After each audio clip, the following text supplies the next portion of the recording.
It was a seemingly ordinary Tuesday. The sun rose, birds chirped.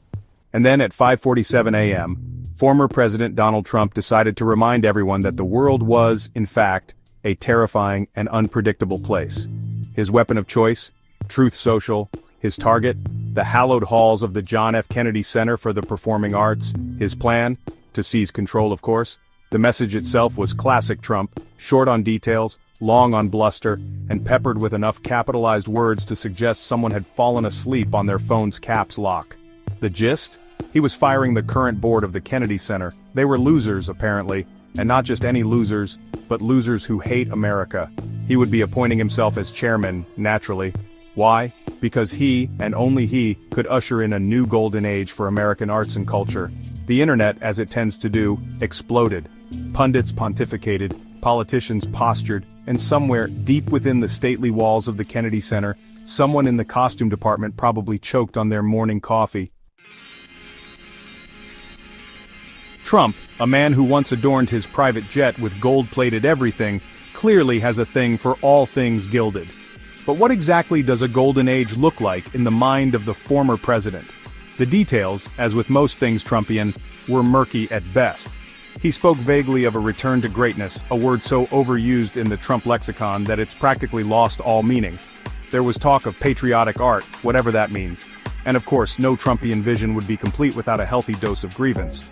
The current art world, he declared, was a den of elitists and radicals who were out of touch with the real America. What this means in practical terms is anyone's guess. A production of Hamilton where all the founding fathers wear MAGA hats, a reality show where aspiring opera singers compete for the chance to perform at Mar-a-Lago. The possibilities, both terrifying and absurd, are endless. One thing, however, was crystal clear. Trump had a bone to pick with drag. Specifically, drag shows hosted by the Kennedy Center. In recent years, the center, like many performing arts institutions, has made an effort to diversify its programming and reach new audiences. This included, much to Trump's chagrin, the occasional drag performance. These shows, according to Trump, were part of a larger conspiracy to indoctrinate our children. He vowed to put a stop to such degeneracy under his watch. The irony, of course, being that drag shows, with their emphasis on camp and theatricality, are about as far from a threat to national security as one can get. But facts, as we've learned, have a way of becoming irrelevant in the Trumpiverse. In his mind, drag queens were the enemy, and the Kennedy Center, under his leadership, would become a drag-free zone. The response from the Kennedy Center to Trump's audacious power grab was a masterclass in stunned silence. Officially, the institution acknowledged Trump's announcement and confirmed that some board members had received termination notices. Unofficially, you could practically hear the collective gasp emanating from Foggy Bottom. This was, after all, unprecedented. Never in its 54-year history had the Kennedy Center experienced anything remotely like this. The board, traditionally a bipartisan affair, had always operated with a degree of autonomy from the White House. To have a former president, no less, attempt to seize control in such a brazen manner was simply unheard of. In the absence of any official communication from the White House, the Kennedy Center was left in a state of bewildered limbo.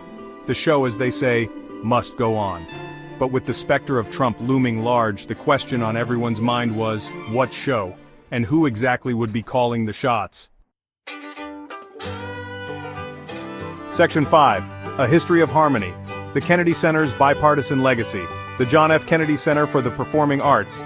A name synonymous with American culture, a beacon of creativity, well, you get the picture. It's a big deal.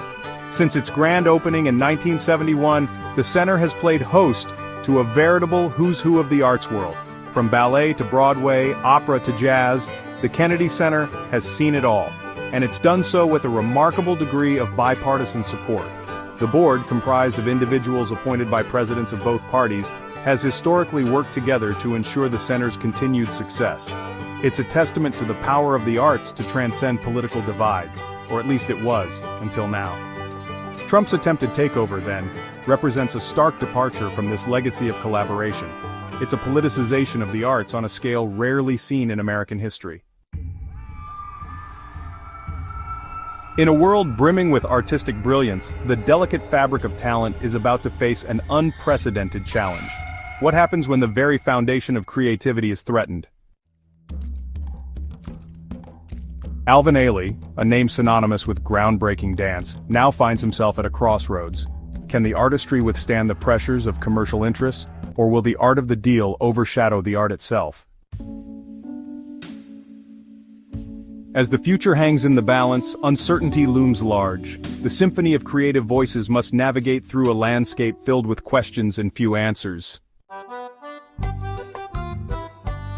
Amidst the turmoil and doubt, one pressing question remains. Will the show go on? The answer lies in the resilience and determination of those who bring art to life.